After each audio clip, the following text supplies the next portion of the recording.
حضور اکرم رحمت عالم صلی اللہ علیہ وسلم سے پوچھا کہ یا رسول اللہ صلی اللہ علیہ وسلم کہ میں اپنے گھر کو شر شیطان سے محفوظ رکھنا چاہتا ہوں. تو آقا علیہ السلام نے بڑا خوبصورت ایک وظیفہ بتایا، اور یہ بھی آپ کو بتاتا چلوں مسند امام احمد بن حنبل نے اپنی مسند کے اندر اس حدیث پاک کو نقل کیا ہے.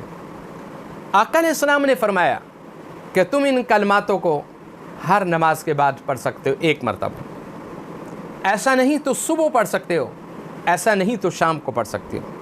اب اس کا طریقہ میں آپ کی خدمت میں بتانا چاہتا ہوں کہ یہ جو کلمات ہیں، ان کلمات کو آپ فجر کی نماز کے بعد تلاوت کریں، پانی پہ پھونک مارے، وہ پانی گھر کی دیواروں پہ چھٹے مارے آپ، اس سے گھر جو ہے شر شیطان سے آپ کا محفوظ رہے گا، شیطانی وسوسات سے محفوظ رہیں گے آپ، جنات سے، ہوائی چیزوں سے، جادو ٹونوں سے، ان تمام بیماریوں سے آپ محفوظ رہیں گے.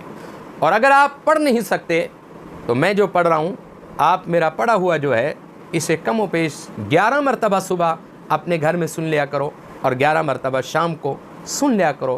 انشاءاللہ شیطان کی شر سے اور شرک سے یہ گھر محفوظ رہے گا. آئے اللہم فاطر السماوات والارض عالم الغیب والشہادہ انت رب کل شیء وإلہ کل شیء اشہد ان لا الہ الا انت وحدک لا شریک لک وان محمدا عبدک ورسولک والملائکۃ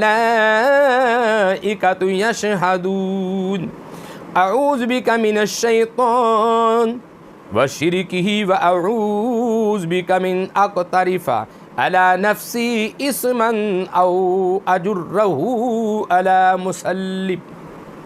یہ کلمات ہیں، آقا علیہ السلام نے فرمایا کہ تم انہیں صبح و شام یا ہر نماز کے بعد تلاوت کر لیا کرو. انشاءاللہ تمہارا گھر جو ہے شیطانی شروں سے محفوظ رہے گا. اگر ایسا نہیں ہے تو آپ یہ ویڈیو سن لیا کریں، انشاءاللہ بہتر اجر ملے گا.